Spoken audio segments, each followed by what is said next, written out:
Giddy up, guys. Thanks so much for tuning into Wager Wise Network. I'm Cowboy back with another first and goal. And deep apologies. I thought I recorded this video on Sunday with the refs, and I was kind of reviewing what was coming up the rest of the week, and I realized I had skipped one. Now, the play was posted along with the others, so if you're a Discord member, which is free to join, we're just a bunch of chill guys that just hang out. Is that chill guy thing the cool thing now, I guess? I don't even know what it is, but my kid told me about it. So, but regardless, we got to talk about another game. We missed the game entirely. And so, Friday, November 22nd, Fox Sports 1, 7 p.m., we're heading to San Jose, California, where the San Jose State Spartans are hosting the UNLV Runnin' Rebels. Yeah, I'm going to keep it Runnin' Rebels. If you're old school, if you know about that one. Currently, the line is at UNLV minus 7.5, over under at 62.5.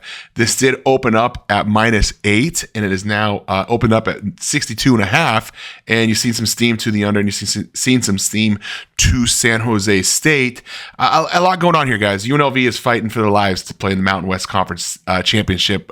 8-2 in the season, 4-1 in conference. Their only loss against Boise State, and they had them up against the ropes. And they've played well. 24th in the nation. The only two losses: a heartbreaker to Syracuse, and then a heartbreaker to Boise State, both at home. Ironically, other than that, their schedule has been relatively weak. They did catch Houston early before Houston really kind of matured into the defensive juggernaut they are. Took care of Utah Tech. Took care of Kansas before Kansas started playing ball. And that's the whole Kansas scenario. This team is a lot better than record indicates. They 23-20, they beat them in Kansas. Great win at the time. Kansas just found ways to lose game. Beat Fresno by margin, beat Utah State, beat Oregon State. A tight game at Oregon State as well. They, it was an 8-point win, but it was right there at the end. Oregon State had the ball.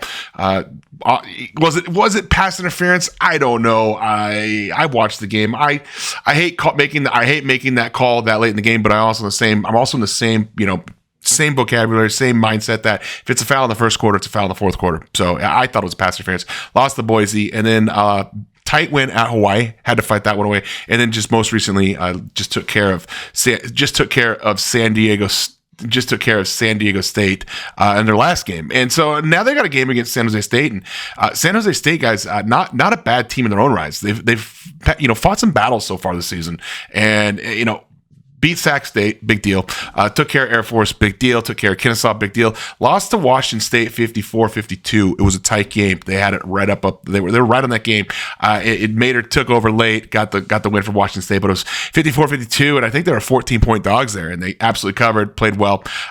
Beat Nevada. Nevada. Lost to Colorado State. That one stings just a little bit. 31-24. Colorado State's a good program though. We've seen that so far this season, and that was just a straight up even matchup, just a back and forth.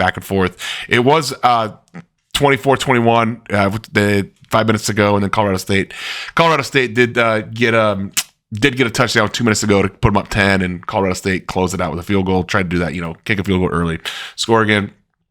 Win versus Oregon. Win versus Wyoming. Lost to Fresno. Win against Oregon State. Lost to Boise State. This team's alternating wins and losses. They played Boise State tough last week for a half. So how would you break this game down? Well, let's talk about UNLV first. UNLV this season, 13th ranked offense in the nation, juggernaut, 36.6 yards per game, and they do it on the ground. 13th ranked rushing team in the nation as far as rushes per game, 9th in yardage, 220 yards per game. And, it happened halfway through the season where they really kind of adjusted to the run. If you guys remember earlier this season, their starting quarterback, who was from, was he from Harvard, or Sluka was from Holy Cross, excuse me. No.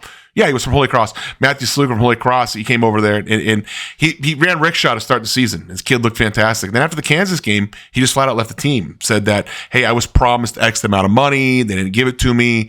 And, whether there's truth behind it or not, there's UNLV's truth, there's Sluka's truth, and then there's the real truth. And I think there's probably somewhere in between. So, after that transpired, you had, the quarterback from Campbell come over, Hajj Malik Williams come over. And kid's been sensational, man. 1,400 yards so far this season through the air, 14 touchdowns, interceptions. And also, let's talk about this kid's legs. 3 games over 100 yards so far this season on the ground. Now, maybe not as dynamic as Sluka, but he absolutely has been, fantastic on the ground game as well. And most recently, though, last week against San Diego State, he did get 2 rushing touchdowns, but only 29 yards on the ground. So, maybe teams are kind of figuring it out. But this team definitely does run a true spread option, true read option, and they get going offensively through the ground. Now, on the flip side of things, you got a San Diego State team, 70th in the nation in defense, 26.1 per game.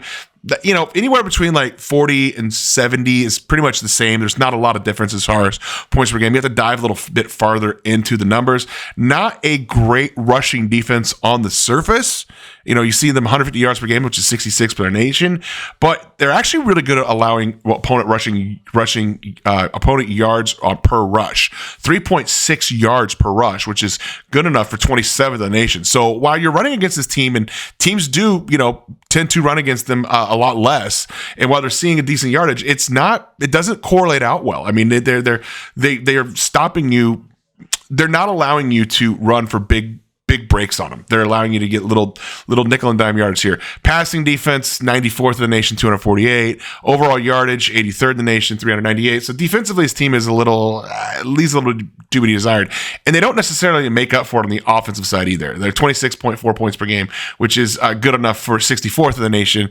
And they are a little bit more of a passive team. In fact, they're significantly more. 350 yards through the air, which is 3rd in the nation. They are not shy about passing either. First in the nation as far as pass play percentage. 65% of their play calls are passing plays. So you would think that's a team that's easy enough to scout against. Well, here's the whole thing that kind of flips this thing on the side.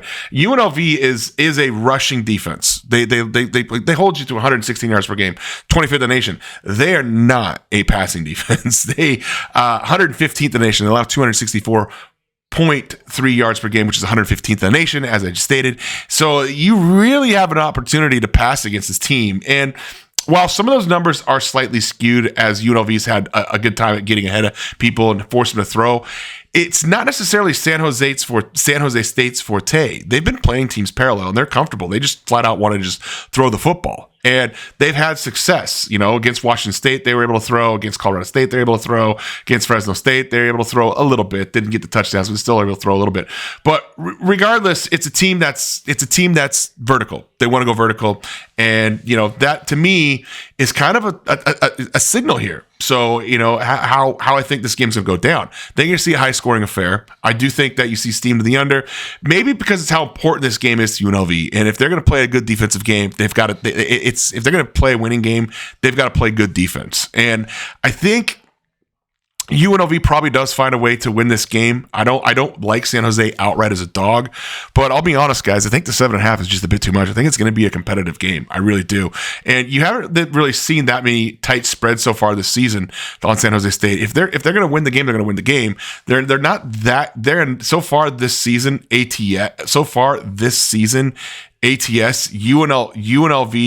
as an away team has been all right, 3-2. Overall, 5-5. So there's really no trend that you're going to find on. There's really no trend that you're going to find on UNLV that kind of jumps out at you.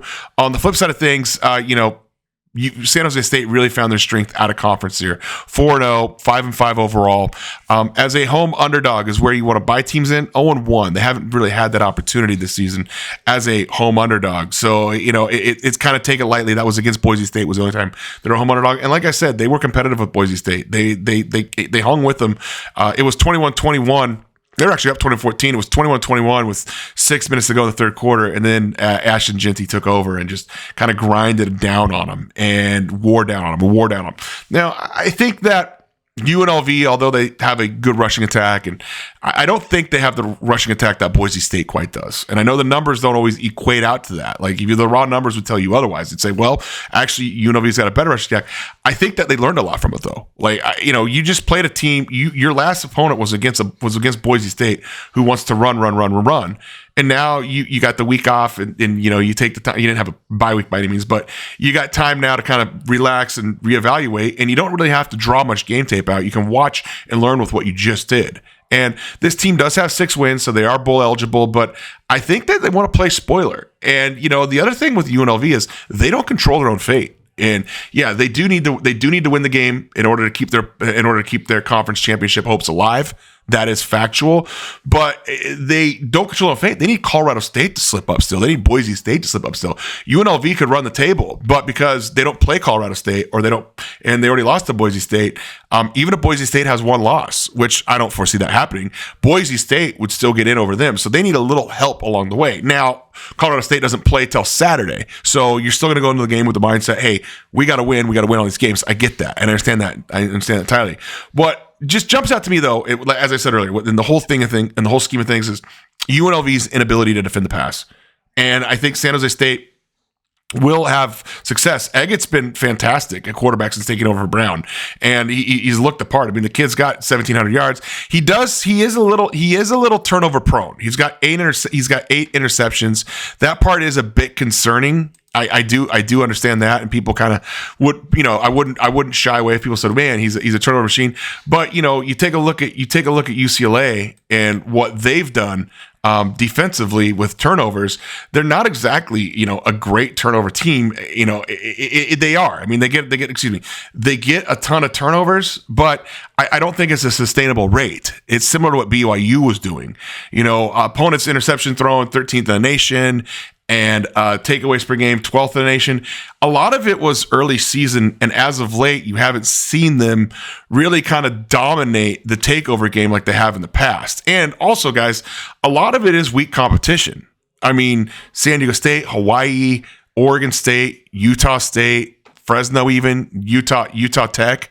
So you have Houston early. Houston was very bad early when they were playing musical quarterback.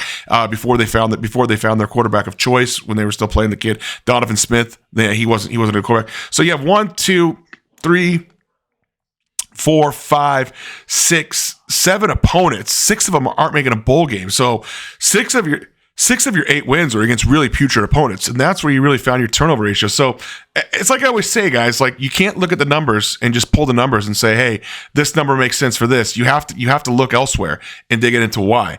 I really think this team isn't as good as advertised. Yeah, you are what your record is, especially this late in the season. You are 8-2. You are 4-1 in conference. You are playing for a share with a chance to play in the Mountain West Conference Championship game. You are playing for a chance to get back at Boise State potentially. But like I said, you need a lot of help along the way. So it's not necessarily that cut and dry.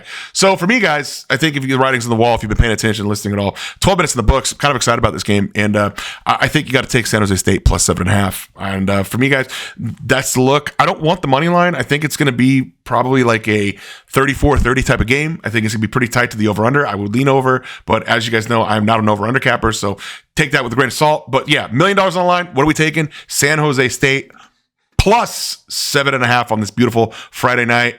Make sure you guys click the next video. It is the dogs of the week, and yeah, we got a lot of stuff going on so far. Good week. Recording this on Thursday, 9:20 p.m. 4-2 on the week in college football so far. So keep the positive vibes alive, guys. We've got a little more work to do, and hope to catch you guys at the window.